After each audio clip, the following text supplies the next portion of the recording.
Hello, everyone. My name is Katie Amon, and I'm with the Poudre River Public Library District. Thank you so much for joining us today for part 3 of Showing Up for Racial Justice. We're proud to be partnering with the BIPOC Alliance to bring you programs like this one that spark conversations on important topics in our community around diversity, equity, and inclusion. And although these conversations can sometimes be uncomfortable or unsettling, we do expect civility during the conversation, and anyone using foul or racist language will be kicked out of the presentation room. So please remain civil. Also, please use the chat to send messages to the panelists, and also the Q&A if you'd like to send a question directly to our presenter, Heather. We're very happy to have you here with us today, and so let's get started with part 3 and turn things over to Heather. Thank you so much, Katie. I appreciate it. Hi, everyone. I am excited to be back with you all, and for new folks who are just joining us today, welcome. I am going to share my screen so that we can start with some of the initial conversations that we'll be having today. About small pieces, we'll do some logistical things and then kind of dive into the content. So for folks who've been with us before, you will just have some repeating information, which is fine. And just want to make sure that I'm letting folks know who are new, kind of where we're starting with the conversation. So I wanted to introduce myself. My name is Heather Arnold-Renicker. I am a professor at the University of Denver in the Graduate School of Social Work. My focus area is in macro social work, primarily looking at politics, policy, organizing, administration, management, leadership, and anti-oppression. So I do lots of work on the issues that we'll be talking about today in terms of thinking about whiteness and racial justice. I also have a background in organizing and have worked in racial justice organizing and leadership development for about 20 years in addition to anti-oppressive practice. So excited to be with you all. I wanted to just reiterate a couple of things. So in our introduction, we're going to talk a little bit about chat and just some of those things. You'll notice that we're going to revisit the homework from last week. So for folks returning, we're going to talk a little bit about what I asked you to do in the in-between. We are going to talk about white supremacy culture in organizations. What do we do about it? So what is the purpose of knowing that, and what can we do? And then next steps in homework, and that should be the end for today. So I just want to reiterate, so chat, for folks that are just joining us and maybe did not hear the introduction, chat is helpful for reflections, responses around just like thoughts that you're having, or if you want to add a piece of information, you're welcome to do it there. It goes only to us, me as the panelist and the speaker, and then folks who are helping me monitor the chat to make sure I get the information that I need to help support you all in your process around this. And so reactions, responses, just thoughts can go in the chat box. The Q&A is the best place for questions so that we can make sure that I am able to see what it is that you want to ask me. And sort of like scrolling through the chat can make it really difficult for me to pull out those questions. So if you can use the Q&A button for questions and the chat for reactions, responses, that'd be great. I just want to let folks know that if you are not familiar with this, at the top of your screen, it will show you a green bar that says you are seeing someone's screen. It might say my name, I'm not sure, I think so. And then to the right, there's 3 little dots. If you click on those dots, you can see that you have a choice of a side-by-side view. And the side-by-side view allows you to see the share, the PowerPoint share, and the person speaking, so that you can have sort of a balanced view of that. Also, you can just have your screen up and it'll show like me in a small box and then the PowerPoint in a larger box. So just kind of give you a sense of some options you have for the view. This is being recorded and will be offered to you at a later date if you have to leave early or if you want to share it with anyone or just want to revisit some of the conversation that we had. You will get that at another time. As always, we've done this every time, but just want to acknowledge that I currently am in Arvada, Colorado. So I am on the lands of the Cheyenne, the Sioux, and the Ute tribe. And then Fort Collins also has Arapaho lands in addition to those three. We do land acknowledgement just to honor the history and present of the genocide and forced removal of Indigenous people, and to encourage us to think about how we can reflect on our continued relationship to these practices. And so just center Indigenous people and how we might continue to return land to folks. Start with that every time, just because it's something that's just a consistent truth in our lives. So want to really acknowledge that every time we come together. These are the community agreements that I put forth on the first session. This is our third. So for folks who are new to the conversation, just want to put this up so that you can see that we have agreed to struggle against all the things that we're kind of talking about in these conversations, and misinformation that exists around our own identities and those identities of others. We know that no safe space is going to be particularly safe. And so, you know, that safety is really specific for individuals and what that actually looks like for everyone, but we will work together towards harm reduction and centering those most affected by injustice. We agree to sit with the discomfort that comes with having these conversations and try our best not to shame ourselves for the vulnerability that these kinds of conversations requires. Agree to value the viewpoints of others that don't challenge or conflict with our right to exist. And we agree that it's okay to have feelings. It's okay to be uncomfortable when we're discussing complex topics about accountability, relationships, justice, and care. So I want to reiterate that, you know, if you're having reactions to the content, that's okay. It's really normal to have feelings. And many of the things we're talking about are complicated subjects that are very new and sometimes just very difficult for us to grasp, even if we've been doing this work. And you know, maybe it's not necessarily new to us, but we're having new discoveries about how these things exist in our own lives. So I want to start by just letting you all have a quote by Bell Hooks, who is an author, professor, and social activist. And one of the things that she said is, when liberal whites fail to understand how they can and or do embody white supremacist values and beliefs, even though they may not embrace racism as prejudice or domination, especially domination that involves coercive control, they cannot recognize the ways their actions support and affirm the very structure of racist domination and oppression that they wish to see eradicated. So part of the preface for today is just really thinking about what are the ways that we do embody or don't challenge or benefit from systems around white supremacist values and white supremacy culture in terms of how white dominant culture shows up in our society and our institutions. And that until we can accept that and sort of see our way through accepting that those are things that we buy into, it's really difficult for us to figure out how to change those things and actually have an impact on them. So we're gonna revisit the homework first and talk a little bit about that before we move into talking more about the white supremacy piece. So for everyone who was with us last week, this is what we were asked to do. So who are two other white people you can connect with this week to talk about whiteness, white fragility, resiliency, and accountability with you? And or thinking about what's one way you can join with a group, team, or organization to increase your collective resiliency to be able to show up for racial justice, challenge a system or institution around racial justice, or demonstrate increased accountability to communities of color. So folks who are here from last week are interested in sharing, this is a time you could use the chat of just reflecting a little bit on what you did over the last week. If you were able to do this, if you weren't, that's totally fine. We're, you know, in the midst of very challenging times in many, many ways. So, so if you didn't get around to it, it's understandable. You can revisit this for this week as well. But if you feel like sharing in the chat, please feel free to put down something that you did over the last week as a result of our conversation.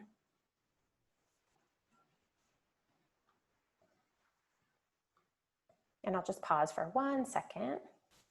Okay, so to let people write. Someone wrote volunteering for an organization, diversefortcollins.com. Talked with a friend who's been tasked with leading DEI policy committee at her workplace. Reached out to someone working on these issues within the community to see how I could get involved. Great. Talked with folks about redlining and the continued impacts. Yes.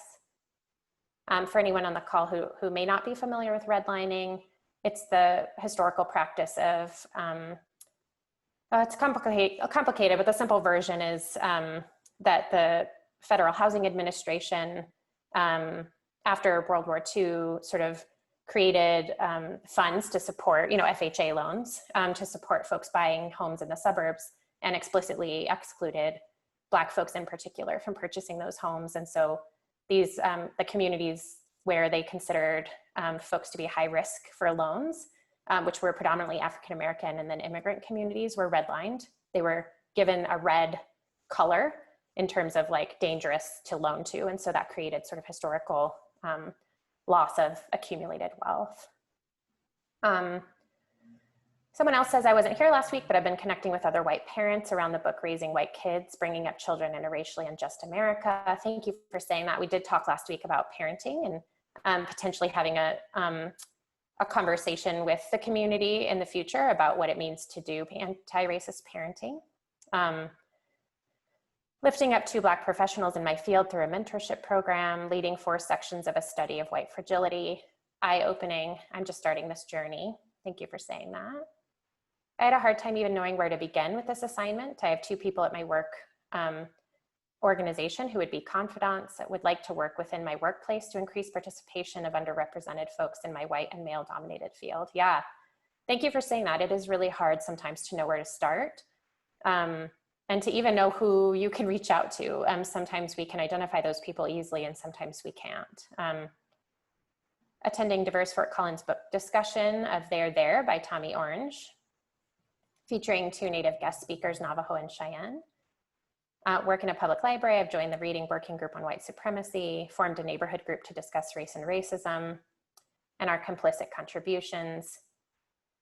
I'm over 60. I got together with my young neighbors under 30, and we talked about these issues and ways we could reach across all the divisions to consider all views, talked about ways to create inclusion. I talked with 2 other people and we spoke about how white people can disconnect from the trauma of racism and go back into an environment that's comfortable. Yes. Great, thank you. Let's see, what else?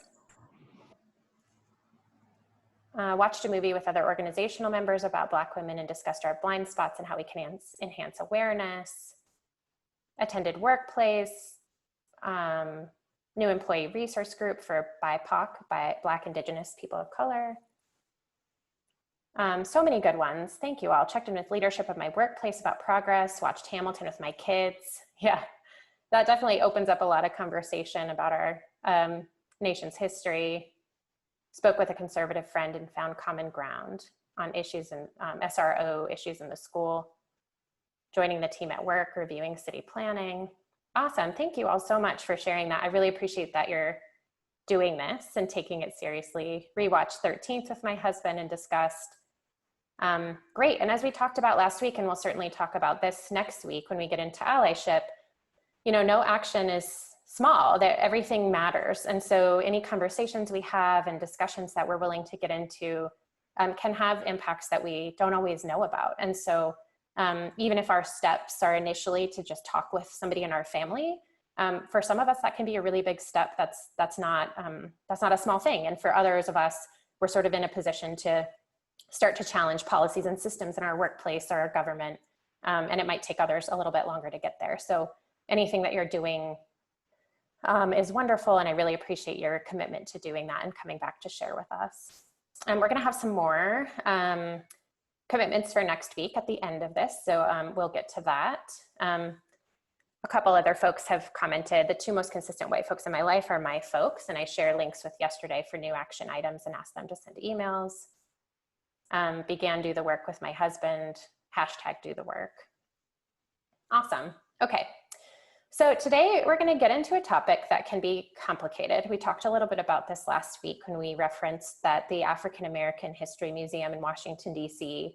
was asked to take down a plaque that showed elements of white dominant culture that many folks had reactions to. It was reported that many of the people who had reactions were conservative folks, but I have since heard that also other folks from, moderate to progressive, democratic, whatever sides of perspectives also found it somewhat challenging and potentially patronizing to folks of color. And so it's going to be a lot of talking through what are these elements and where did they come from and how do we see them and how do we understand the nuance in them, so that there's a little bit of a context provided for why these particular characteristics have been lifted up, and also why this tends to be the one that we are talking about the most, right? This particular conversation about white supremacy culture.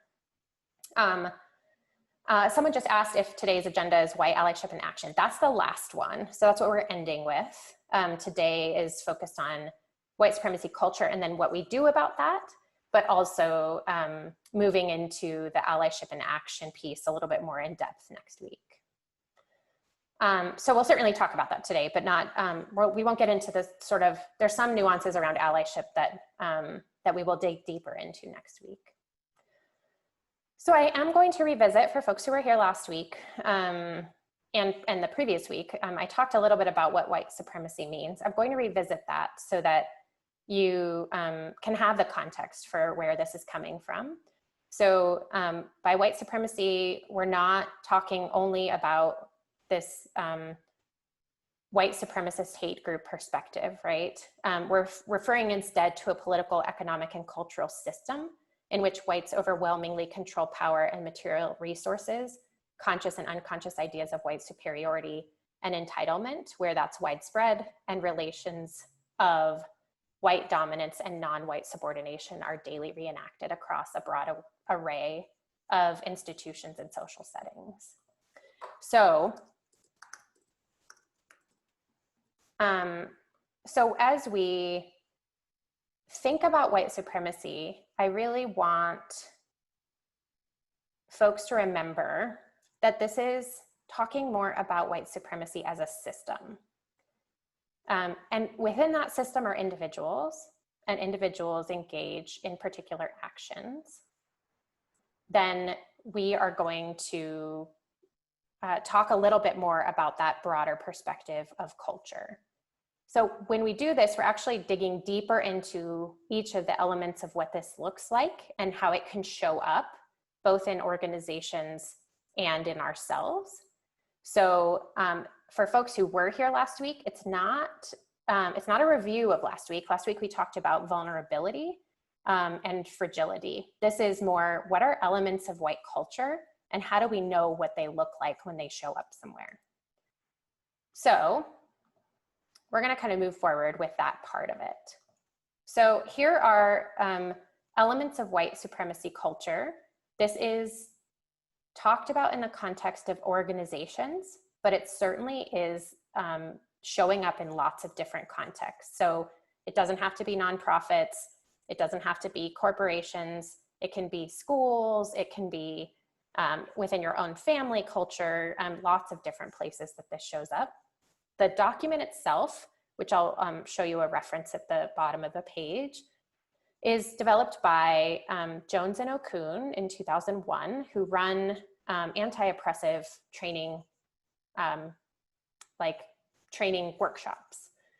They came across this conflict around, we don't always know what whiteness is. Because we're so ingrained in it as a culture, because it's such a fundamental element of how our society is structured, we can't always exactly name what white supremacy culture is. And so they asked several of their workshop participants over the course of many different workshops to come up with examples of where they think white supremacy culture or what white dominant culture is.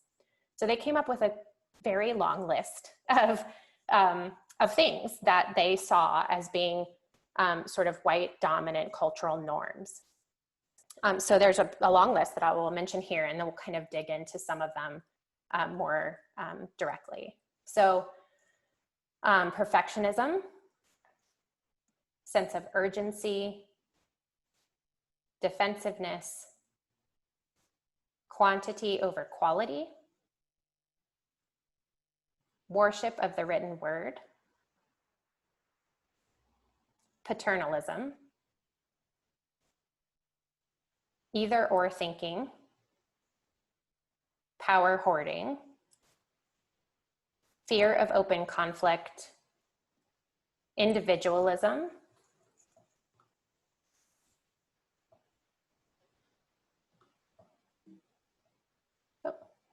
progress is bigger or more,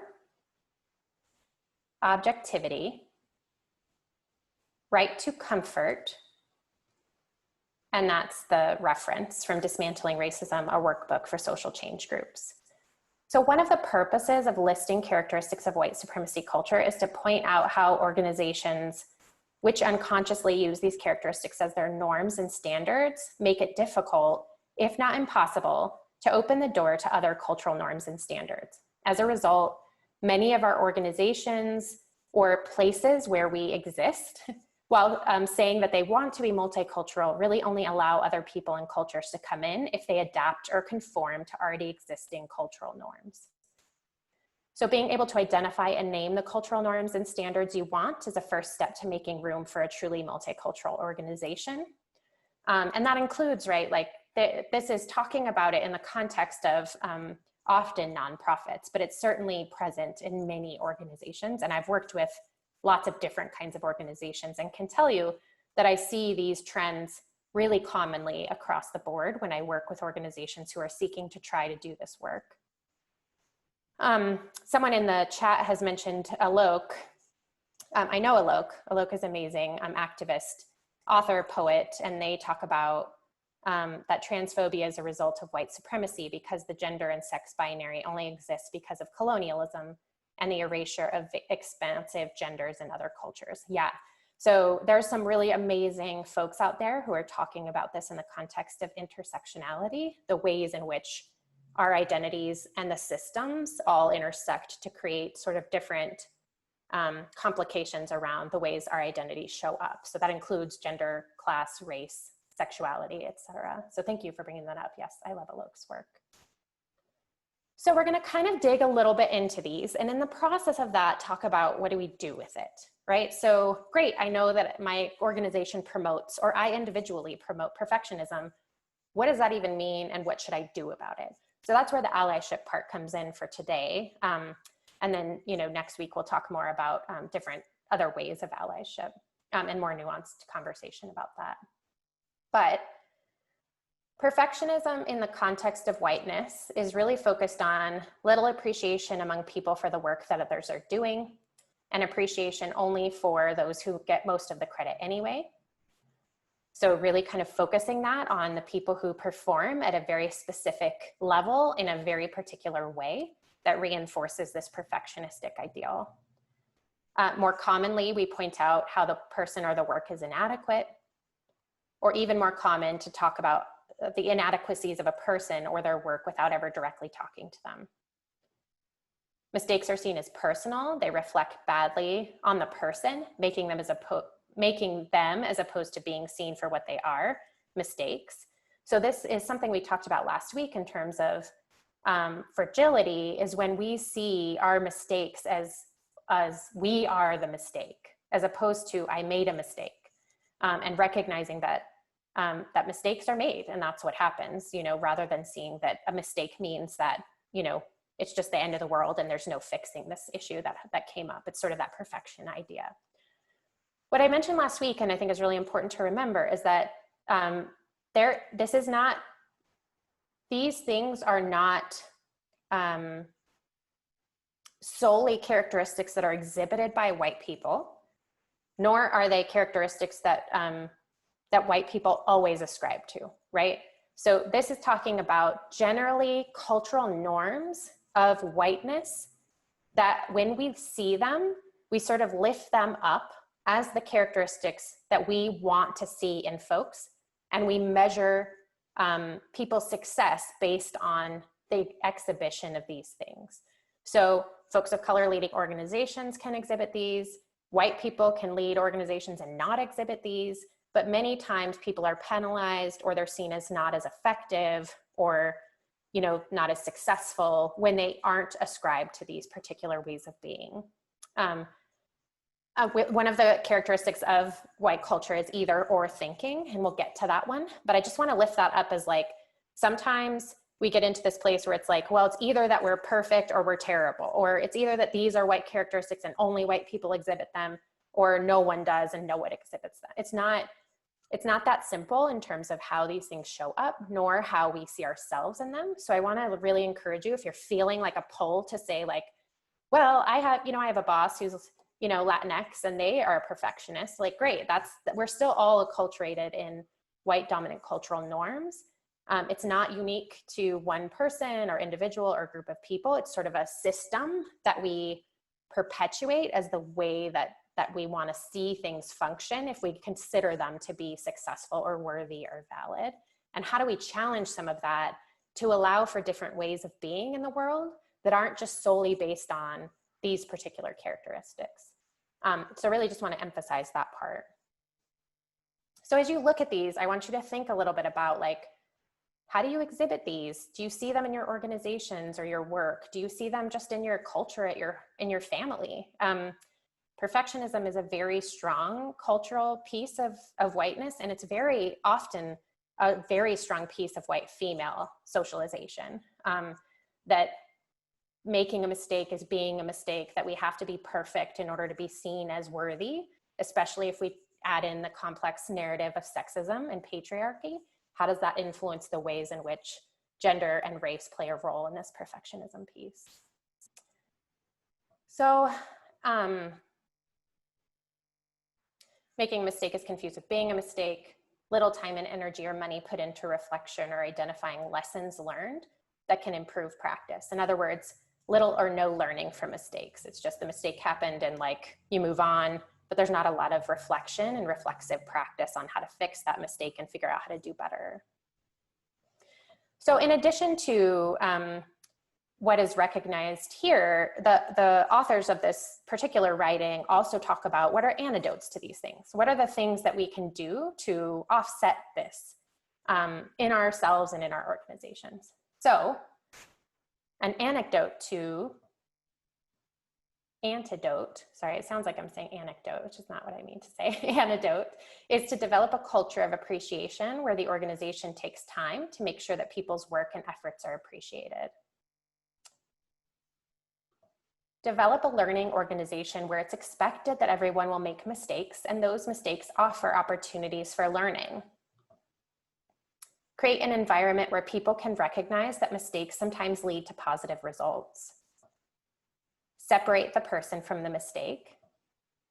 And when offering feedback, always speak to the things that went well before offering criticism. And ask people to offer specific suggestions for how to do things differently when offering criticism. So I'll leave this up there for 1 second as I continue to kind of talk about this a little bit. And we have a question in the Q&A that says, this seems silly and very eye-opening, but can you give me an example of success defined differently, like how an organization would work without focused goals on perfection? Yeah, this is such a great question because it's one that I get very often. And so many times our culture makes it very difficult for us to see past what we know to be true, right? So, and our funders, right? If we're a nonprofit in particular, our funders require us to function along some of these norms. And so when we have a grant that requires goals that reflect perfectionism, then we perpetuate perfectionism in our organization because there's little flexibility for that within the context of our funding. So that's the nonprofit industrial complex, right? Is how funders drive the work and dictate the change through the organizational process. There's a lot of examples of organizations that try to do things like shared leadership, consensus-based decision-making. These examples, as you see here, like how do you have a learning organization where if someone makes a mistake, it's a mistake and you can kind of learn through that process, as opposed to it being sort of something that's seen as, you know, a life-altering or career-altering mistake. I worked in Washington, DC. My colleague was doing an outreach email. He's a trans man of color. And he accidentally hit the send button on an email to thousands of people that had countless mistakes in the email. It was unedited. It was a draft email. And he was deeply penalized by the organization for sending out something that made us look unprofessional, lacking in perfectionism, rather than saying something like, you know, everybody makes mistakes. I'm sure people all over the country who receive this email have done something very similar themselves. We all know that there's a time when sometimes we hit send and think, oh no, that wasn't what I wanted to send. So there wasn't a lot of forgiveness for learning and mistakes, particularly in working in new systems where there are just some, you know, quirks that take some getting used to. So in that instance, you know, he was pretty significantly penalized for that mistake. And it was an accumulation of, and I'll talk more about it because these examples show it very strongly in this experience I had on this team. But he ended up ultimately getting fired and put on probation. And it was as a result of him not functioning along a lot of these characteristics and norms. And so one of those was this instance where, you know, the organization's perfectionism sort of outweighed an understanding of being a learning organization. There's a question about, has there never been research done to show that perfectionism is actually not as efficient as everyone thinks it is? It's a great question. I don't know. I have not studied perfectionism myself in terms of academic study, but it's a really great question that I'll look into. I appreciate you asking that. Someone says, I'm still having a hard time understanding how perfectionism is an aspect of whiteness. Don't all cultures strive for the same? Great question. So again, this is not necessarily something that is not attributed to other cultures, but the influence of perfectionism and whiteness is something that exists across cultures and across the world. So white dominant culture and white culture in general is actually pretty heavily influenced most of the world. And we see it in lots of different ways across the globe. The context of the US is very specific, but when we think about if we're in an organization that's much more understanding of, you know, processes of learning, not showing up and knowing everything already. Those organizations aren't looking towards perfectionism, and certainly striving for perfectionism is actually not really a great characteristic, right? Because we know that we all can't be perfect.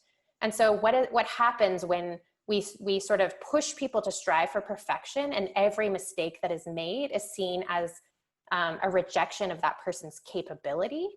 That is sort of where that unique aspect of it is attributed to whiteness. And it relates back, so a lot of these we talked about last time relate back to Puritan work ethic and, you know, some of the influences of European culture on the colonization of the United States, and how very specific aspects of the ways that people show up in work are dominated by European white norms of productivity as it relates to godliness. And so as you watch the way that our society was developed post the colonization, you see that there are elements of perfectionism, especially in work ethic, that are very dictated by those European and white cultural norms that are a specific way of showing up that relate to how we define what perfectionism looks like. So it is a little bit complex and complicated in terms of understanding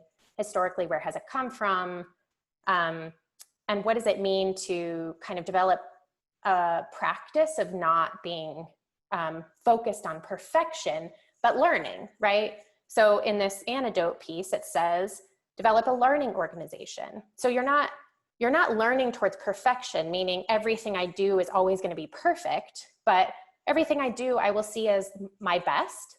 And in the process, I might make mistakes and learn along the way. And that's just being human, as opposed to, you know, everything has to be 100%, you know, the best it can possibly be with no mistakes and no, you know, drawbacks to that, which is impossible, right? So kind of recognizing that perfectionism is really not an attainable goal.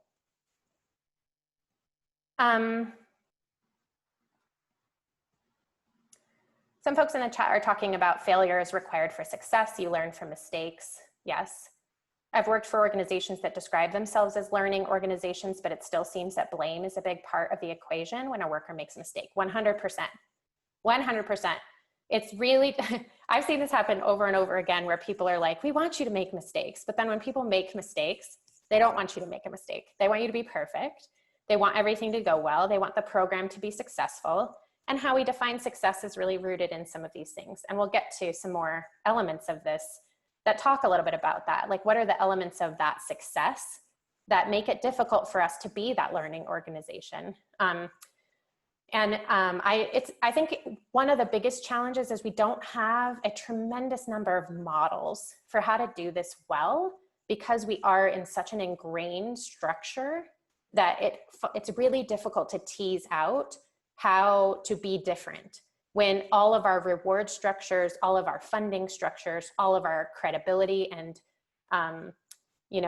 like acknowledgement structures are really rooted in like, this is what you should look like if you want to be successful as a school, as an organization, as a community. And so how do we break free of that is complicated. And I'm not going to say that we're going to reach that goal right away. It definitely takes time.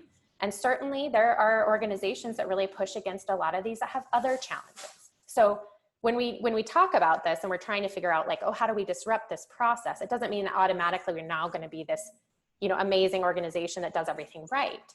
Something else pops up that's complicated and creates some challenge and struggle because we're human and that's just the way things are. I think that that's a it's a really difficult part of having a conversation like this in a webinar format and not just, like 10 people around my dining room table, where we can really get into the nuance of that in terms of, that complexity and how it shows up. Let's see other questions. Yeah, someone says that's a typical DC experience. Yeah. Do you think everything going virtual has made people more understanding of imperfections, at least the digital ones? It's a good question. I don't know. I feel like when we look at things like cancel culture and, when someone makes a mistake, we sort of see them as somewhat disposable, that creates a little bit of a challenge around this perfectionism idea.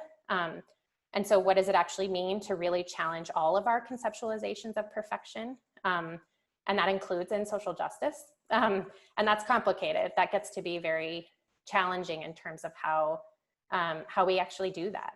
Let me see.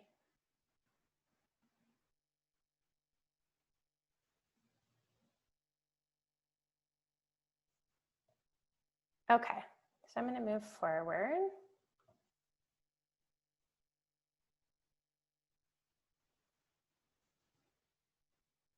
Someone in the chat is asking if you profess that this is the norm as normal when the mistake can be the culturally correct way of doing things. So the instance where my friend who I worked with, do I think, is a person of color, he doesn't identify as Black, but yes, I understand your question. You called out that the example of the trans person of color that I worked with being, making this mistake. Do we think that people have it believing that all folks of color tend to not know correct English or is noted white English? Oh yeah, I mean, there were so many elements to the ways in which my colleague were treated. And it wasn't just him, it was other colleagues of color of mine in that organization structure in particular, who were seen as very much outside of the norm of how things were defined in a very white context. So, and we'll get into that because I have lots of examples along this, in terms of sense of urgency, in terms of either or thinking, in terms of perfectionism, and lots of other ways that whiteness showed up there that penalized my colleagues of color disproportionately to anyone else in the organization, which was very much rooted in lots of assumptions about the ways in which people should show up in a workplace that are about professionalism, which are hidden language. It's sort of the ways that we actually uphold white dominant cultural norms without naming it as such. So one thing about these norms that is so damaging is we don't ever really say that this is what the expectation is. It just is the expectation. And so it's very hard to navigate through that without it being sort of this explicit, articulated thing, but something you kind of have to figure out. And certainly, you know, white folks are so ingrained in it that we tend to not be able to see it. And people of color, in many cases, not all cases, but have had to navigate that space much more often than because they're coming from a place where they're not necessarily acculturated in the same way. And so oftentimes we're on the up curve of learning how to identify these things and label them as white people because it's such an ingrained part of how we think. And so when we run organizations and perpetuate these ways of being, we need support and help in figuring out how do we actually identify this. Someone asked the question of, does perfectionism include timeliness? Yeah, it's yes. So time is a very interesting conversation around cultural perceptions and expectations around time. And what does it mean to be on time? And what does it mean if you're not on time? And I would say that in a white cultural norm framing, that timeliness is seen as a perfectionistic element. Like if you should be on time and you need to be there when people say, and if you're not, then you're seen as not caring or not being respectful of other people's time. And that's a complicated element because, you know, there are some people who agree with that and some people who don't, in terms of like, is that a cultural thing or not? And that's true for all of these things, right? Like this isn't like, we know this to be true 100% of the time and everyone agrees upon it and it's been studied 100 million times. It's very much that white cultural norms have not been studied often, and they haven't been really articulated in a very sort of like direct way from a perspective of folks naming white cultural norms. Now, we see it a lot in the ways in which Afrofuturism has been written in sort of the science fiction space, and the ways in which people have articulated different worlds and ways of being in academic research when folks of color are articulating other ways of doing research and knowing. But there's very little written, published conversations about like white dominant culture and what that actually means and looks like. There are a couple of articles about library systems, and in particular academic libraries, and how libraries can perpetuate white supremacy culture in terms of just like the physical space, the expectation of silence, and the relationship to noise, as well as just like the physical structure of the environment and what the buildings actually look like, and sort of the architecture of those spaces. So those have been studied before, but it is something that's still up for conversation in terms of figuring out how these things actually look and show up. Let me see if there's other.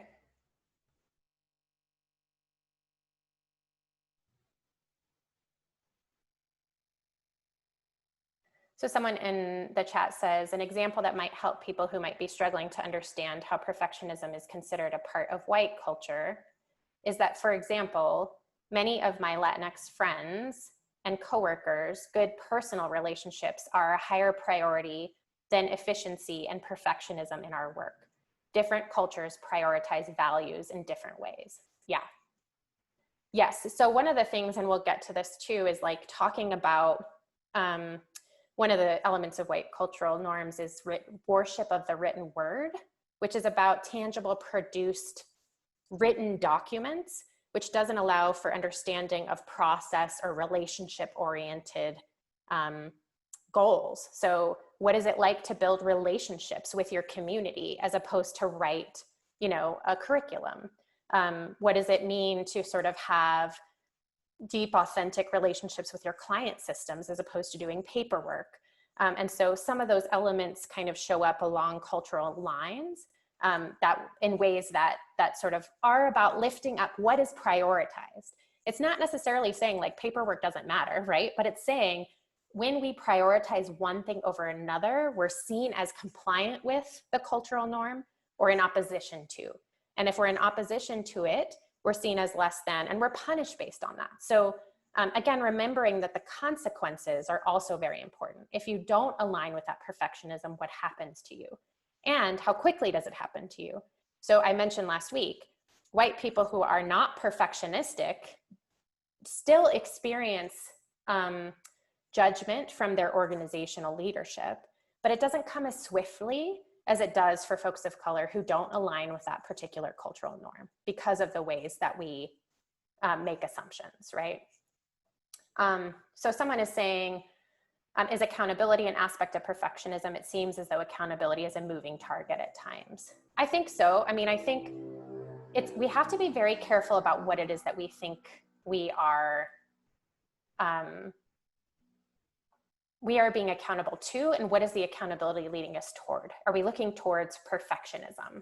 And that's the element of the cancel culture that I think can be really complicated, is that if we're aiming towards perfectionism in our accountability, we're sort of not allowing people to be human and make mistakes. Now, accountability is about, learning and actually growing and getting better at something, which is not perfectionism, right? We're never going to get to that gold standard, but how do we show that we're learning and processing along the way? And someone has mentioned that Facebook is not helpful. Yes, for sure. Okay, we're going to move forward a little bit, and then we're going to take a break for folks who might be getting tired. I know this is a lot of information. So we'll go through these ones just a little bit quickly. So sense of urgency, continued sense of urgency that makes it difficult to take time to be inclusive, frequently results in sacrificing potential allies for quick or highly visible results, reinforced by funding proposals which promise too much work for too little money. So this sense of urgency is sort of this idea of like, we have to get everything done, we have to get it done now, and we can't do it in a way that's collaborative, or we can't consult our community or our constituents because we're under pressure and we need to be, moving forward. And so we're not going to make time for that community meeting where we get feedback from the folks we're trying to serve. We're not going to have a discussion about whether or not our organization really does live our values of diversity and inclusion because we just don't have time. We have other work to do. So this sense of urgency and constantly pushing for things to be immediate is an element of white culture. And I experienced this a lot in my workplaces over the last 20 years, is really looking at how organizations perpetuate this idea that everything is an emergency. I worked in leadership development, and my colleagues and I used to always joke that there's no such thing as a leadership development emergency, but everything that we did felt like it was emergent. Like, if you do not get this done, who knows what would happen, because there was never an articulation of that, like what is the consequence, but we felt very pressured to do everything very urgently. And so we felt like there wasn't a lot of time for process-oriented conversations, like how are we doing this? Relationship building, spending time getting to know people and really understand what their needs and wants and desires are, building programs that really connect to that, to our communities and our constituencies that values their voices, because all of that stuff takes time. And so when we sort of sacrifice that process of really like finding richness in those discussions and conversations and relationship building, and we move to urgency, we tend to cut out voices and rush decisions and often make mistakes in that process that are actually harmful to people and the folks that we're trying to serve. So the antidote to this is realistic work plans, leadership which understands that things take longer, discuss and plan for what it means to set goals of inclusivity and diversity, particularly in terms of time, learn from past experience how long things take, write realistic funding proposal with realistic timeframes, and be clear about how you will make good decisions in an atmosphere of urgency. So if you are if there's something urgent, how do you make sure that your decisions aren't disproportionately impacting marginalized folks? And so what is that process? How do you go about making sure that those decisions are taking into consideration the folks that are most impacted by them? Someone mentions, hence the phrase quick and dirty. If you're in a hurry, you're focused on getting things done quickly, and that doesn't encourage reflection. Absolutely. So defensiveness, we talked about this one last week a little bit in terms of thinking about white fragility, but in an organizational context, the structure is set up and much energy is spent trying to prevent abuse and protect power as it exists rather than facilitate the best out of each person. Because of either or thinking, criticism of those with power is viewed as threatening, inappropriate, or rude. People respond to newer challenging ideas with defensiveness. a lot of energy in the organization is spent trying to make sure that people's feelings aren't getting hurt or working around defensive people. So this one is really something that I see really often with my students. I end up doing a lot of advising and support for our students of color who are in field internships. So I work in a department of social work. All of our students do internship placements. And several of our students of color end up in organizations where if they're pointing out complexities of that organizational culture as it relates to their experience as a student of color, this shows up a lot for them. At the end of the quarter last year, so right in June, I just had a student call me. She's a Black woman who said that after George Floyd was killed, she wrote her small organization an email saying, I haven't heard you say anything about this. And as a Black woman who works in your organization, even as an intern, I'm really disappointed that you didn't make a statement, especially because our clients are predominantly Black. So their clients are somewhere around 45% African-American, and then mostly Latinx, and then just a few from white communities. And so the organization's response was essentially to tell her, I can't believe that you sent an email like that. That was completely unprofessional. If you did that and you weren't an intern, you would be fired. And all she did was express her feelings as a Black woman working in an organization that had said nothing about the cultural context within which they were working. And so this defensiveness really shows up, particularly when you question or challenge organizations around power structures or dynamics that exist. And so the defensiveness of people in power creates this oppressive culture where people feel like they can't say anything or do anything or challenge the system at all, or they will be seen as problematic.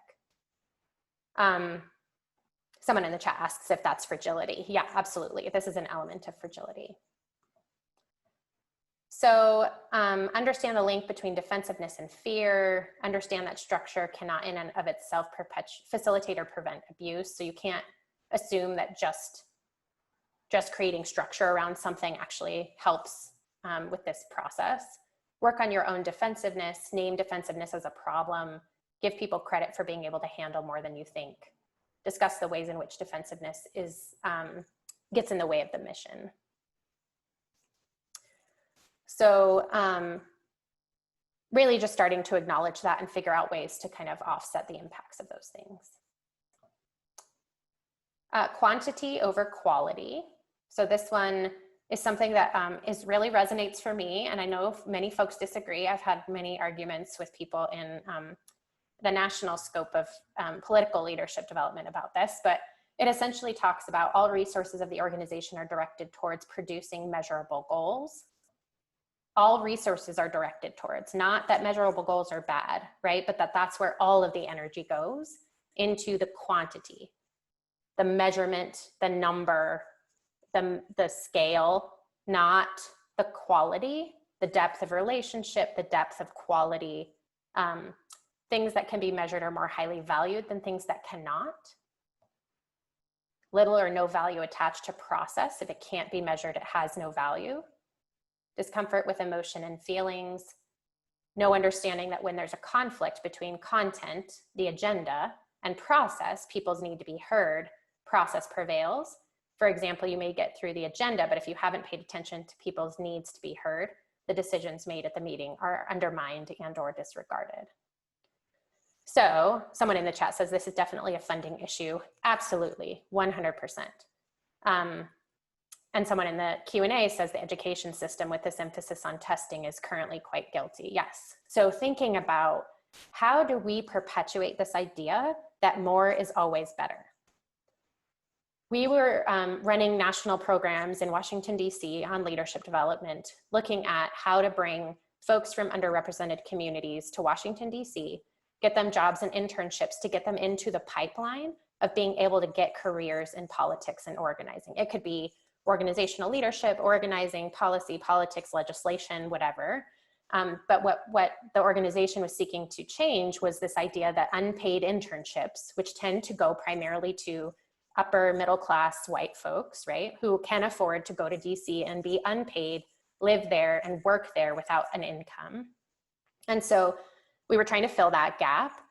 And the programs that I ran were relatively small. So my summer program ran about 100 interns.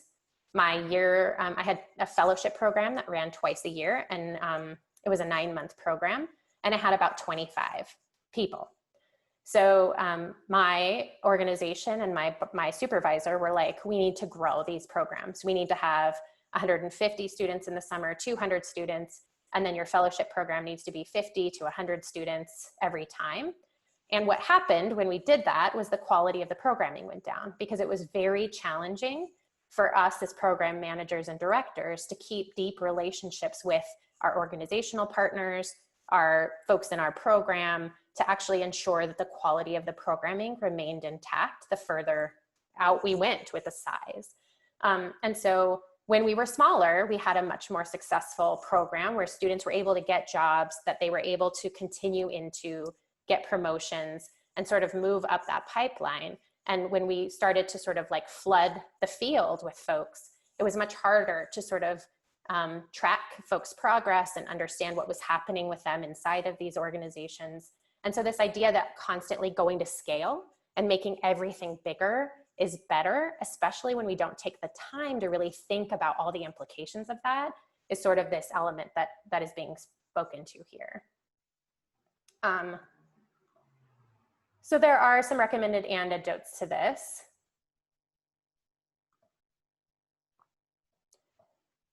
Someone in the chat says, being aware of valuing quantity over quality is probably something we as allies need to be aware of, not perpetuating as we try to, for example, increase participation of underrepresented communities. Yeah, you never want to just assume that like more people means that you're having the same impact. Like it doesn't always mean anything. If we look at, you know, conversations around the protests that have happened across the country, even if we look at it from the allyship perspective, you know, you don't know when there's 25,000 people protesting that all those people have the same agenda, right? So even when you get into this large scale mass quantity of something, you recognize that the quality of relationship to the issue or the circumstances or the outcome is not always going to be the same. So it's acknowledging that and recognizing that like there's a time when number matters, right? There's an importance to showing up and having that number. But when it's sacrificed by quantity, when we sacrifice the quality, it really has an impact on trusting relationships, our credibility in the community, the ways in which people actually develop the skills that we promise, particularly if we're looking at it from an organizational or education context. So really thinking about the implications of this mass growth over thinking about quality, I think is really important. Include process goals, make sure your organization has a value statement, make sure this is a living document that people are using, look for ways to measure process goals. So if you have a goal of inclusivity, what are ways you can measure that and whether or not you have achieved it? Learn to recognize those times when you need to get off the agenda in order to address people's underlying concerns. So not always having to stay on this like process or this task oriented, like we have to get through these 5 things when there's something else that might need to be discussed before you can move forward. So someone in the chat asked a question and then I'm gonna give you all a break. So when it comes to funding, how can we start to fight against funders expecting higher numbers and greater quantity? This has been an issue within my organization and we have just had to keep increasing numbers in order to continue to get funding. Yeah, there are a lot of people trying to fight this self-perpetuating problem, right? There are, the Chinook Fund is one in Denver who's amazing and wonderful. I was on their board for many years. I was their board president and on their grant making committee for 15 years. And they're really focused on how to support organizations in doing the work from a quality perspective and really looking at systemic change. The challenge is that you know, their grants are on the smaller end, right? It's not like, you know, the Bill Gates Foundation or something like that. And so if you're an organization that has a really high budget, you're sort of dealing with funders who tend to exist in those more traditional spaces. And what impact does that have on folks who are trying to fight this, but really have no support around that? Someone says you can put pressure on foundations by writing reviews on Grant Advisor. There are organizations like the National Center for Responsive Philanthropy, the Grassroots Institute for Fundraising Training, who are really looking toward how do you interrupt this process of funding and the influence of this issue. Some of that looks like, how do you look towards individual fundraising more and grassroots fundraising? And look towards the ways in which people are able to kind of continue to function along non-grant focused funding, or at least not that being your primary resource, so that you do have some flexibility in the programs that you run. Oh, and I was reminded that GIFT actually is no longer an organization, but they're starting a new one. Yeah, but they have really great resources, even though the organization has gone down, which is another example of when we don't have a lot of examples of how to do this differently in schools or in our just daily lives, because we don't have organizations that can survive because you're pushing up against systems that perpetuate themselves, right? And so it creates some challenges around this. Worship of the written word. If it's not in a memo, it doesn't exist. If the organization doesn't take into account or value other ways in which information gets shared. Those with strong documentation and writing skills are more highly valued, even in organizations where ability to relate to others is key to the mission. Only one right way, the belief there's only one right way to do things. And when they do not adapt or change, something's wrong with them. So I'll give this last example and then let folks take a break. So when I worked in Washington, D.C. again, I'm very acculturated in white culture. I can produce documents like you couldn't believe. I'm a great writer. I really learned how to do that by being acculturated in a white dominant society and being a white person, right? And then also the sort of added pressure of gender norms and roles, right? So in this organization, I could produce curriculum. So we had to write a program, we had to document and write trainings. We had to develop those trainings and actually produce curriculum that our supervisor would review and keep for the organization for future use. I had two colleagues, both folks of color, who were good writers and amazing writers, incredibly brilliant writers, but took more time. And also were incredibly strategic. One of them was the most strategic person I know. He's my best friend in the world, and I adore him because he's the most brilliant organizer I've ever known, and just an amazing human. And so he was this amazing, phenomenal, strategic person, but really struggled with sitting down at a computer and writing a lesson plan. But he could strategize all day long about campaigns and outreach and recruitment and all kinds of things. My other colleague was a really amazing writer. She was a Black woman, but also it just took her time. She was just out of undergrad, hadn't really had to work in a professional environment before where she had to document things all the time. But she was amazing at connecting with people. Her ability to build relationships with our participants was invaluable. They often said that they stayed and came to the program just for her. Both of them, in the time that I worked there, within the first year and a half, were put on probation and fired. And I was promoted and given a raise. And when I started to notice that happening, I started to talk about what I was seeing and telling my supervisor that I was noticing that this was happening. And very much of that was in this context of the organization doesn't take into account or value other ways in which information gets shared. Those with strong documentation and writing skills are more highly valued. There was no ability for my supervisor to think, how can I value these ways of being equally? Why do I have to promote one and relegate the other to the margins rather than seeing a way to support all of it? And especially because they were good at things that I wasn't good at, and I was good at things that they were still working and developing. And so how do you kind of build a team where folks can build on each other's strengths and support each other rather than seeing one way of being as the right way, promoting that, and then just removing everything else, and then hiring people who continue to function in the same way as everyone else on that team that you want to promote and consider to be successful. And so, it was tough to have conversations like that with my supervisor and point that out to her. I think that those are things that need to happen, because when we don't value those other ways of being, it really impacts our organization and how we are successful in the world. So So I think really thinking about that element as how do we promote people and support their success in our work or in any context, rather than seeing that different ways of being are equally valuable and equally valid, and how do we sort of celebrate all of those things and lift them up as opposed to seeing one way of being as the right way. So I'm gonna pause right here for a second. I know this is a lot of information, and folks may just want a little bit of a break from Zoom. So my clock says about 3:06. Let's go ahead and take a 10-minute break. So 3:16. We'll come back and continue the conversation and then wrap up for today.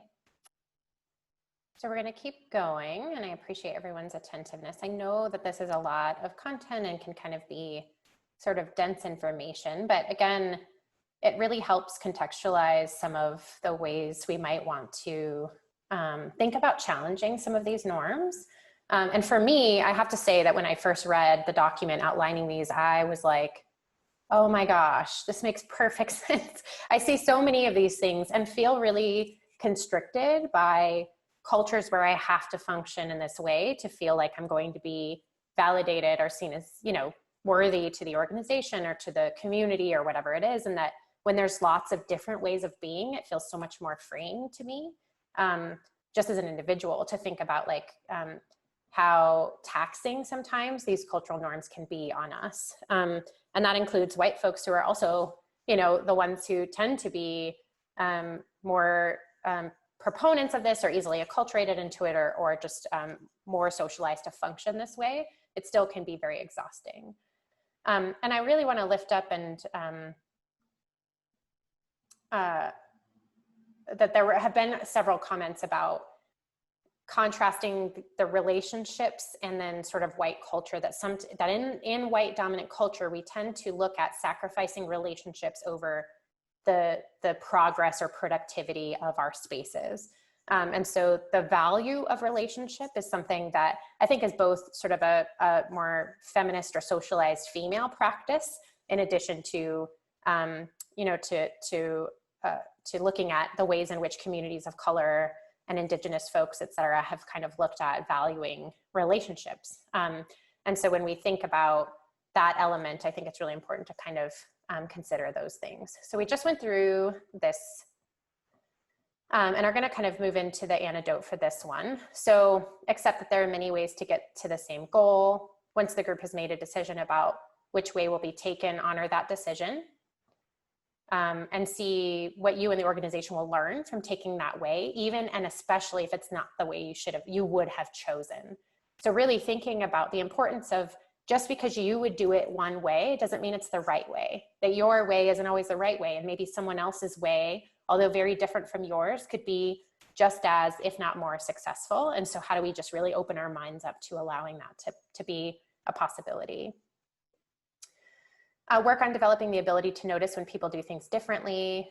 Look for the tendency for a group or person to keep pushing the same point over and over out of a belief that there's only one right way. When working with communities from a different culture than yours, be clear that you have some learning to do, and never assume that you or your organization know what's best for the community, and isolation from meaningful relationships with that community. So this piece is really important to think about when we think about allyship next week, that when we do something in solidarity with any community, if we do it in absence of relationship to that community, we can actually do harm. And so how do we think about building accountability relationships around the actions that we're taking so that we're aware that what we're doing is actually helping and not harmful? And that could be true in the context of this culture piece, right? You may have an organization that functions along all these cultural norms, but pushing up against that culture creates problems often. And it sometimes disproportionately impacts marginalized folks, where the frustration of the organization, the defensiveness is projected onto them instead of you as the person who could probably sort of absorb that a little bit differently. So there's always nuance to the ways that we engage, and how do we really think about what are unintended consequences or possible complications from pushing back against some of these structures and systems. That should always be a question, and we don't always know the answer. And so that's one of the homework pieces that we're going to talk a little bit about today. So paternalism And I would love if folks are seeing these in your own, if you're like, yes, I have an example of this, feel free to share them in the chat.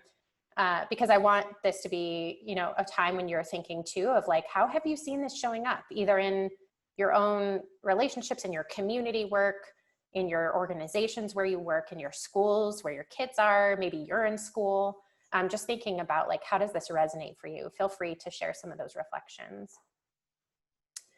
Paternalism, decision-making is clear to those with power and unclear to those without it. So how do decisions get made?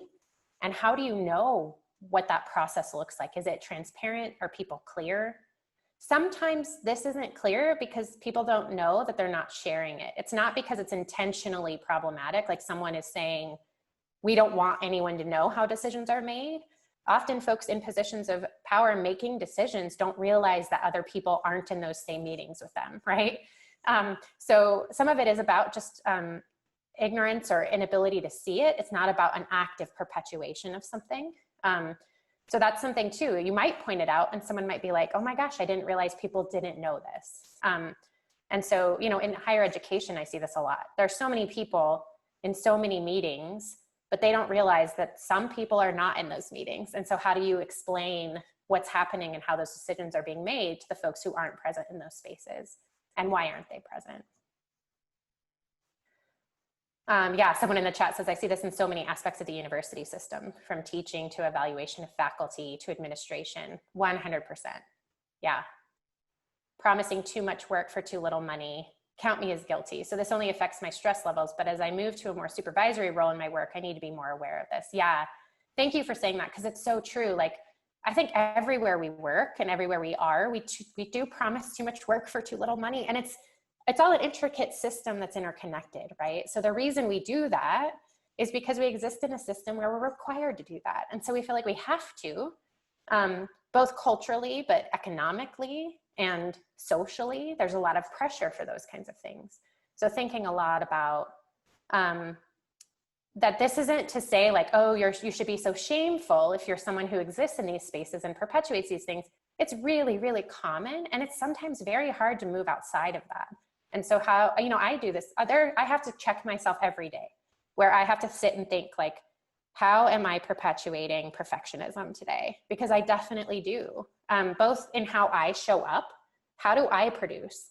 What kinds of expectations am I allowing others to set for me? And how does that impact my colleagues of color who may be able to function along those particular expectations and may not, or it may be so exhausting because it's just outside of how they would prefer to normally be that they burn out really quickly, right? So it's not always like people can't do this, but what does it cost to do this? Those with power often don't think it's important or necessary to understand the viewpoint or experience of those for whom they're making the decisions. So this happens so often, right? If we look at our legislature, it's changing, right, over the course of the country and a variety of spaces, but very often we have folks who are in public office who don't think it's really that important to understand the viewpoint of their constituents. And then we have folks who are amazing, who really do care about this. And you see that their decisions really reflect their constituency. And there's such a stark difference there. It's an impossible job, right? Because you're representing so many different perspectives and viewpoints. But how do you think about how important it is to really hear people and to really listen to what folks want? And then you have to make a tough decision sometimes. And how do you communicate what that decision is, even if you know that it's, you know, not the one that everybody wants necessarily, or that the majority want maybe. Those without power understand they don't have it and understand who does. So people know when they're in a position where they're not the powerful ones, and really know who the ones are that have the power. And those without power don't really know how to get decisions, how decisions get made and who makes what decisions, but they're completely familiar with the impact of those decisions on them. Someone in the chat is saying paternalism is so ingrained. I notice when I refer to an animal or even a plant, they're always a he. Yeah, so I stop myself and call them he, she, even giving them a female name is overcorrection. I recently participated in a chat with several Black women. They mentioned that they had very negative experience with liberal white women to solve some specific problems. Yeah, Paternalism is very much a like, we know what's right. We know what needs to be done. There's been a lot of conversations about the defund discussion and whether or not you agree. There's been lots of white folks saying we shouldn't call it defunding because that feels like it's too complicated. But the folks who came up with the concept around defunding and the activists that are leading that conversation are folks who are directly impacted by the issue. And it's not really our place to determine what's best for strategy in coming up with an idea around, you know, a campaign. We can certainly, you know, if we have relationship to those folks and they're asking for our feedback, we can offer that feedback in relationship to people. But we often show up in spaces where we want to assume we know better without necessarily being really connected to the issue or the topic. And it looks, you know, many of the people who I've seen talk about that are not people who are deeply invested in the work. They're just people who feel like they want to make a comment about it. And so I think really thinking about how, you know, we can perpetuate paternalism by assuming we know better than other people, no matter our position to the particular issue at hand, and the damage that that does to relationships and trust. So the antidote to this is making sure that everyone knows and understands who makes what decisions, everyone knows their level of responsibility and authority, include people who are affected by the decisions in the decision making. Any others that folks can think of? Because I think in some of these antidotes, there are some things that are missing. But what do you think? What other things? I think humility comes to play here. Like an antidote to paternalism is not assuming we know everything, really coming from a place of learning and being clear that we don't know everything.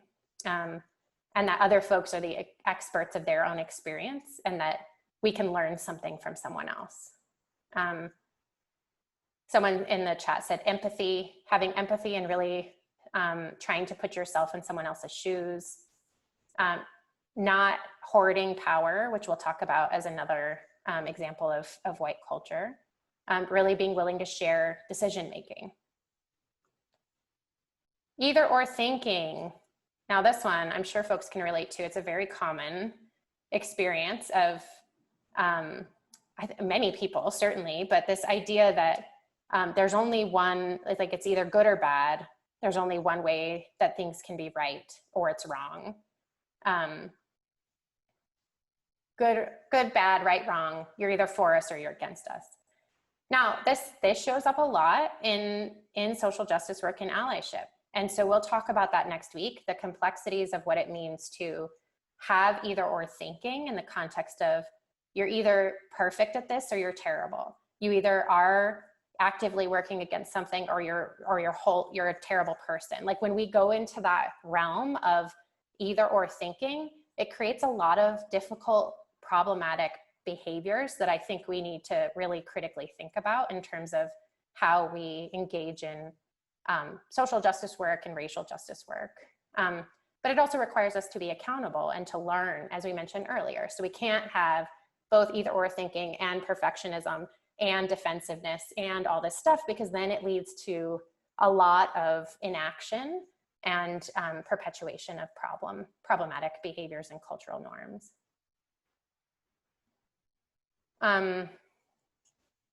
There's a question in the Q&A that I'll get to in 1 second. No sense that things can be both and results in trying to simplify complex things. For example, believing that poverty is just a result of lack of education or laziness, right? As opposed to just being complex. There are complex factors. Creates conflict and increases sense of urgency as people are felt they have to make decisions to do either this or that with no time to or encouragement to consider alternatives.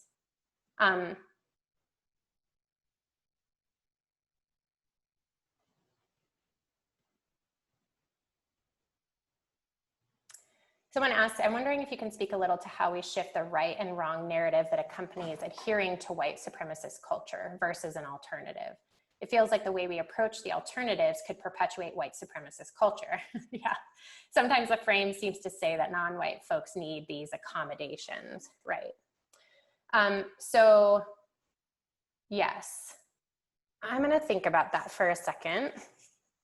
I think that in general, and you can comment again if I don't answer your question effectively, or if you want more from that. I think that in general, as humans, we really struggle with complexity and nuance. we are very much acculturated in the United States in particular, but certainly there are spaces across the world where it's either good or bad, it's right or wrong. So it's again, this either or thinking. You either do this or you don't do this, and there's no ability for complexity and nuance. And so I think we have to really start to understand how to get comfortable with not knowing, not having the right answer, there not even being a right answer, really just still being in process. And I think as humans, and certainly in when you're acculturated, and in particular, I can speak to sort of white female culture, you're very much acculturated that you need to be perfect at things because there's no room for mistakes. Because if you make a mistake, you're seen as bad or wrong or not good enough. And that's perpetuated really commonly in the context of how we engage in conversations about cultural norms and the ways in which people show up. And so I think we have to be willing to say that, you know, there's lots of possibilities. There's lots of options. There's lots of different ways of being in the world, and there's not one right way of being. But there's also not a way that's the only way to do something to get the outcome that you want. That there are all kinds of possible futures and plans that we can come up with to try to accomplish the same goals. I don't know if you all are familiar with futurist work. I heard about it several years ago, and I think initially was a little bit skeptical because it felt unfamiliar. But it's really essentially saying like organizations and people should really be looking towards possible futures, not just a future. So what are all the possible ways of being? What are all the possibilities that this organization could go in? What are all the potential futures that we can imagine? And how do we sort of learn to adapt and engage in adaptation and flexibility around those things? And I think developing skills around adaptability and flexibility kind of help us from going into that either or thinking or that right or wrong. And folks in the chat are saying either or thinking can lead you to blame yourself or doing something wrong. It then comes about you, kind of a self-crucifixion. That's a huge obstacle to connecting with a person of color. As a white woman, I am not the story. This thinking, so either or thinking, feels safe. Seeing the world in gray or that sort of murky area is scary, but more mature and real. Feeling fear is not an excuse, but offers understanding of people who resist change. Yeah. So really thinking about like, it's totally scary. Like if we look at the ways in which we've all responded to the coronavirus, it's very, very scary to have no idea what's happening, right? We have no idea. There are multiple possible futures right now, and we don't know which one we're going to be in. And we kind of have a sense of what will lead us to any one particular conclusion, but we don't really know, right? And so that feels really unsafe. And so folks are engaging in all kinds of different behaviors to try to control that possible outcome because it feels very scary.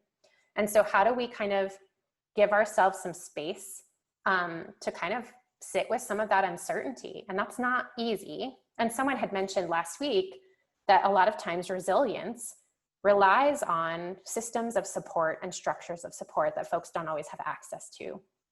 So when we're in a situation where either or thinking has kept us safe, like abusive relationships, there's one right way. You do this and you know that you're going to be okay. And if you do this, you know you're not going to be okay. What happens then if you allow for nuance? So it kind of makes sense that we have some of these tendencies. And so again, like going back to this idea that it's not necessarily a bad thing to be striving towards excellence or perfection, right? But what happens when we say that's the only way you should be? That if you're not that way, or if you show up as any other way, then you're not right, good enough, successful, smart, capable people, right? So we have to allow for multiple ways of being in order for us to kind of push past the real pathological aspects of some of these things. Someone is saying making mistakes is a class issue. If you're working class and make a mistake, it can be disastrous. If your name is Trump, you can make one mistake after another and still become president. Yeah, making mistakes is very much rooted in lots of different aspects of how we think about identity. If you make certain mistakes, then you're an undocumented immigrant. that can really have damaging consequences for you.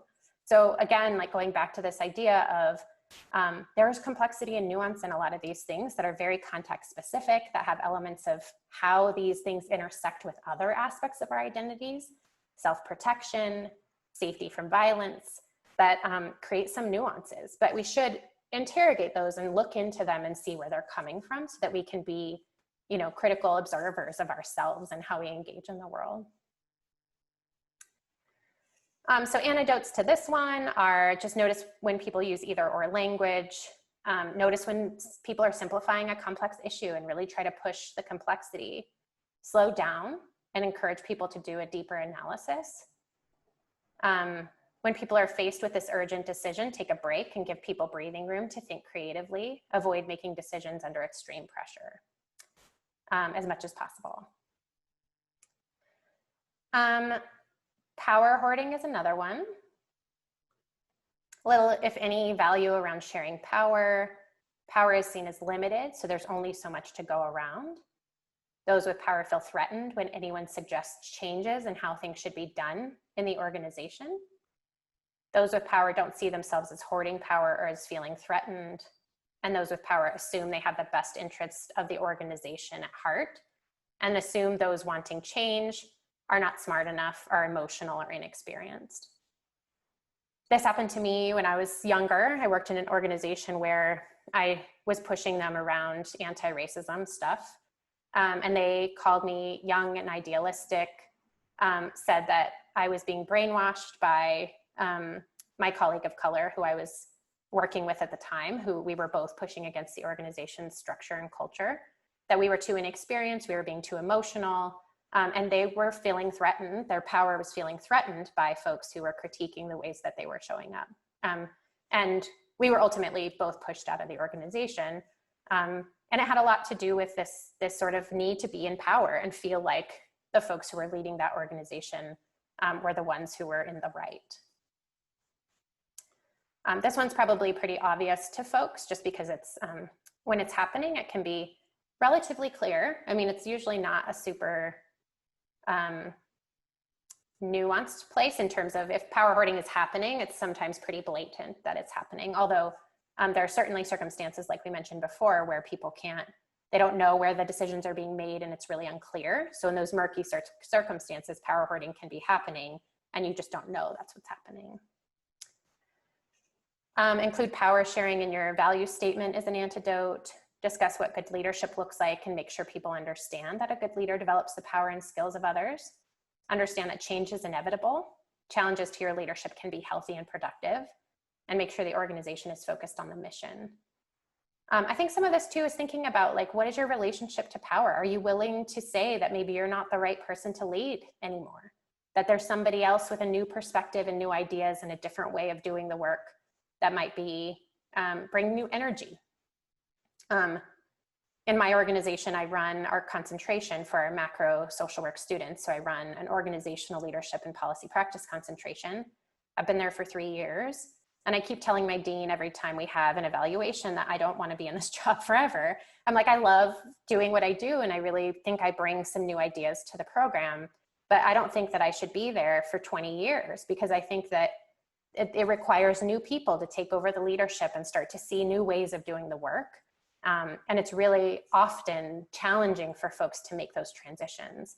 And sometimes that's a privilege issue, right? It's a job security issue and a financial issue. If you leave, where do you go and how does that work? But I think in other cases, people are just afraid to kind of let go of power. And so how do we figure out a way to kind of be more comfortable with that? The last couple, fear of open conflict. So people are scared of conflict and try to ignore it or run from it. Just really avoiding discomfort. Emphasis is on being polite, equating the raising of difficult issues with being impolite.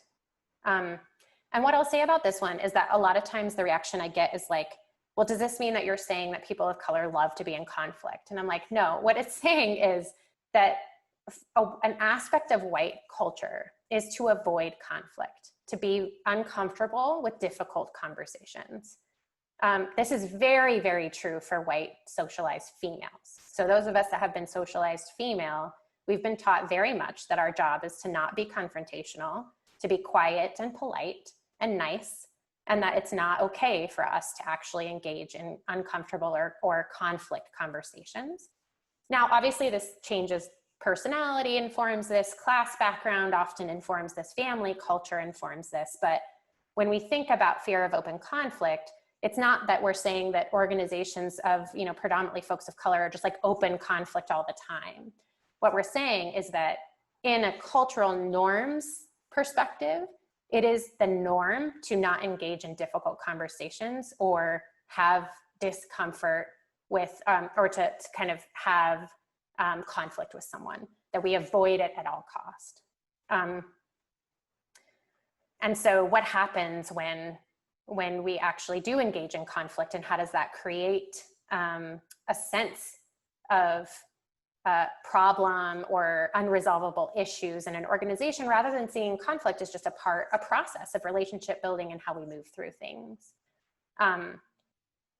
And someone in the chat is saying women's contributions are often dismissed because we're too emotional. And if you don't avoid conflict as a woman, you can get labeled as being difficult and assertive. Right, absolutely. And there are racial elements of this, right?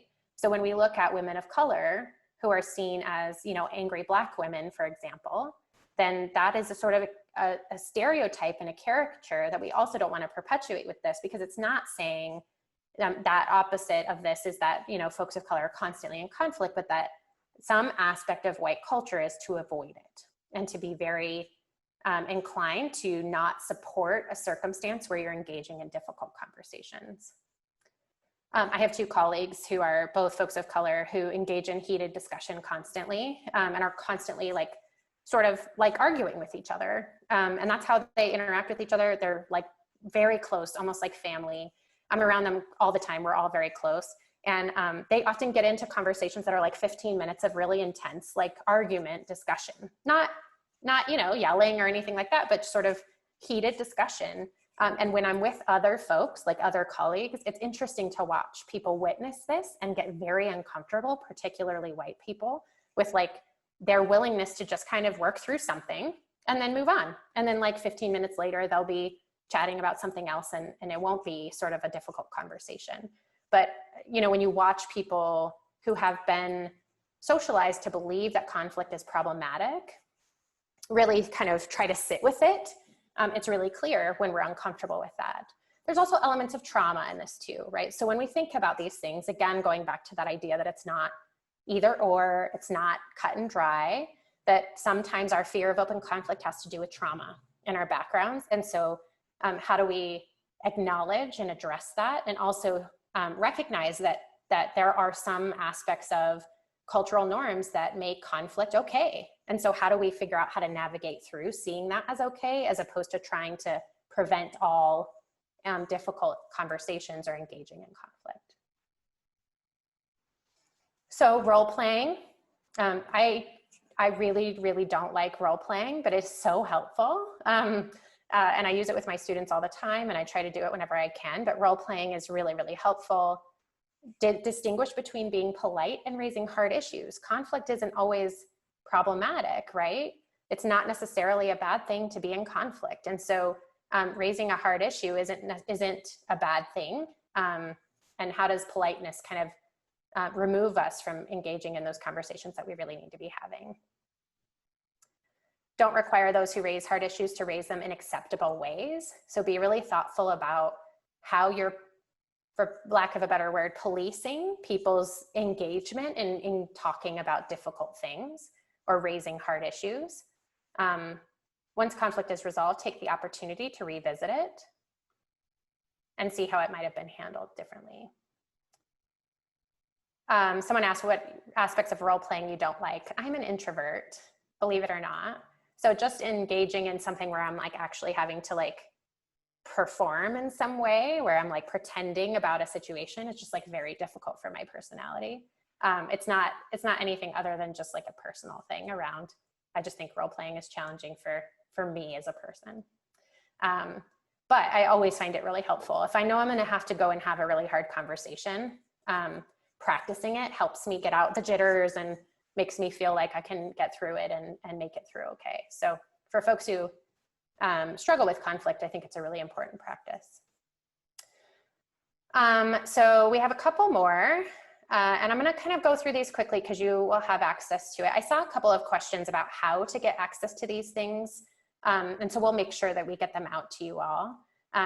And so I want to make sure you have access to it. It's also on the internet in the chat. I think our chat support folks made sure that there was a link to the document, so we can re-link to that in just a second because you can read it. All of this is it's directly from there. I made a couple of edits and additions, but individualism, so really focusing on you can only do it, individual recognition, not really working with other people, you alone are responsible for solving problems. Competition is better than cooperation, and it creates a lack of accountability. And so you really want to make sure that you're working towards collaborative approaches and really working together as opposed to doing individual reward systems. Academia is really heavily focused on this, right? You are rewarded for tenure based on your individual contributions. Primarily, it depends on what field you're in and what institution. But lots of times, collaborative approaches are seen as less than, community-based approaches are not as valued. And so when you look at individualism, how does it mean that community-based work, working in collaboration with, really kind of digging into those relationship pieces are not as valued? So the antidote to that is delegation. How do you delegate and not take everything on? Do work as a part of a shared team and goals. Collective and collaborative work as opposed to individual work. Discourage, I am the only one who can do this thinking. Reward team accomplishments, not just individual ones. And so really focusing on how do you encourage that collectivist, that like working together and really accomplishing things together. That can be tough, right? It takes time. So that's one of the elements that I think we have to think about too, is that how does sense of urgency and individualism go together? That when we're pushed to be focused on urgency, sometimes it's really hard to be collaborative. And so how do we sort of try to balance out those things? The progress is bigger and more. So this is a little bit similar to what we talked about earlier, where it's focused a little bit on growth and scope. How do we get bigger, expand, regardless of how well it's going, and then not really thinking about the cost of that. So how does that growth really impact the quality, the trust, the relationships that we have? And so the antidote to that one is think about how the actions of this group now will affect people 7 generations from now. Are you doing things in a way that's going to actually create change and benefit the community and relationship building? Make sure cost-benefit analysis includes all the costs, include process goals in your planning, and evaluate your performance and evaluate others. So really thinking about how do you create a collaborative evaluations process where everyone's able to give feedback. That's complicated too by power dynamics and all of those things. So again, like none of these are simple. It's not just going to be this easy thing that we just tomorrow figure out. But how do we make sure that that we're thinking about it and trying to figure out the ways that we can address it as best we can. So we only have about 10 minutes left. And clearly there's quite a few of these, and you can certainly go back and read them. Objectivity is one of them, and it talks a little bit about there's such a thing as being objective versus knowing that there really is no way for us to be entirely objective. We're all informed by our experiences, our upbringing, our backgrounds, our family, and that objectivity is just not possible. The belief that emotions are inherently destructive, irrational, and shouldn't play a role in decision-making, invalidating people who show emotions, requiring people to think in linear fashion, impatience with any thinking that doesn't appear logical to those with power. So really thinking about how do we place objectivity over other ways of thinking. And so how do we not do that? So realize everybody has a worldview, and everybody's worldview affects the way they understand things. Realize this means you too. So I definitely think about this a lot. Sit with discomfort when people are expressing themselves in ways that are not familiar to you. So instead of seeing folks as not fitting in with the culture of the organization, how do you think about what that actually means? What is the culture? What is the culture of this school? What is the culture of this organization? What is the culture of my community? And what does it mean when we assume that people don't fit in there? Assume that everybody has a valid point and your job is to understand what the point is, as opposed to critiquing the ways that folks are showing up. So being really curious and recognizing that exploring that subjectivity is a part of, you know, what makes us understand things in more complex and nuanced ways.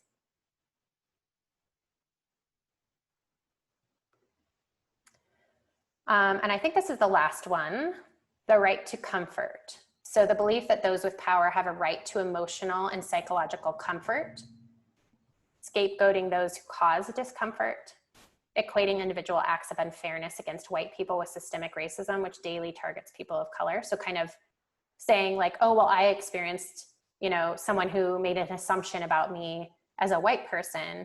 Well, it's not the same thing as systemic issues that are daily targeting marginalized folks based on race.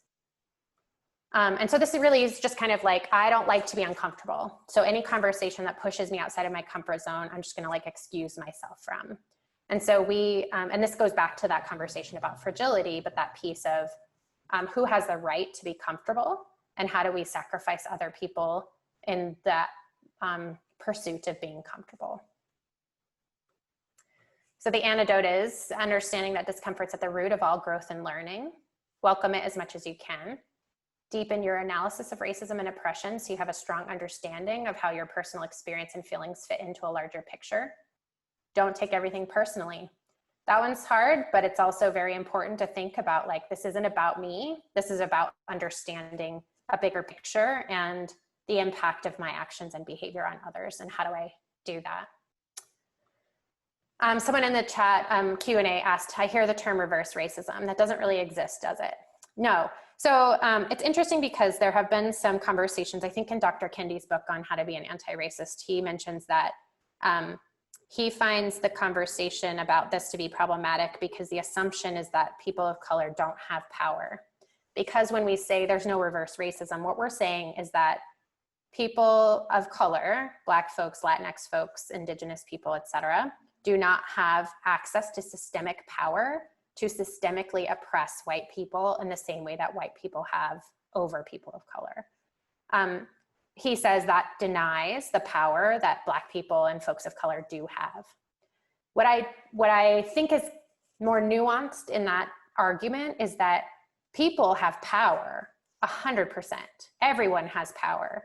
If you look at power theory, there's different elements of power. There's relational power, positional power. There's community power, like power in numbers. There's referent power, like the power that someone gives us as based on, like celebrities have it, right? Like we refer to them and give them power based on their status. So I don't think that when I talk about racism and reverse racism, that I'm negating the power that communities have, communities of color. What I'm saying is that systemically, we don't have, you know, all of our presidents but one have been white males. Something like 75% of Congress is white males, are white males.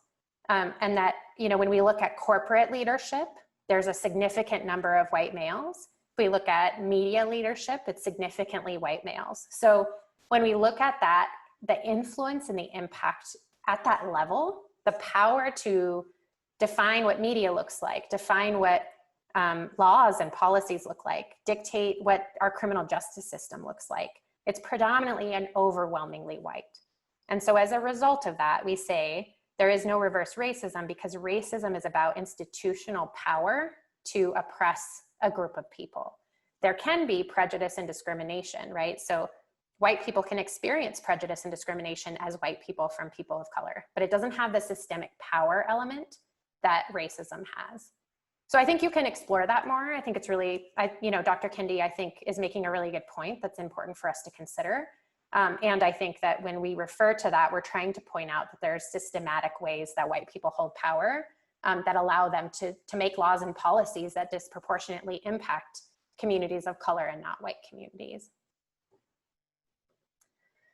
So what do we do about it? I just want to kind of highlight a few things. So start by identifying how these characteristics show up in ourselves and take small steps to change them. How can I be more collaborative? How can I reframe what success looks like to me? How can I live in the nuance, the murky area? What are the ways I avoid conflict? How can I allow for other ways of being and see them as equally valuable to that which I am most comfortable?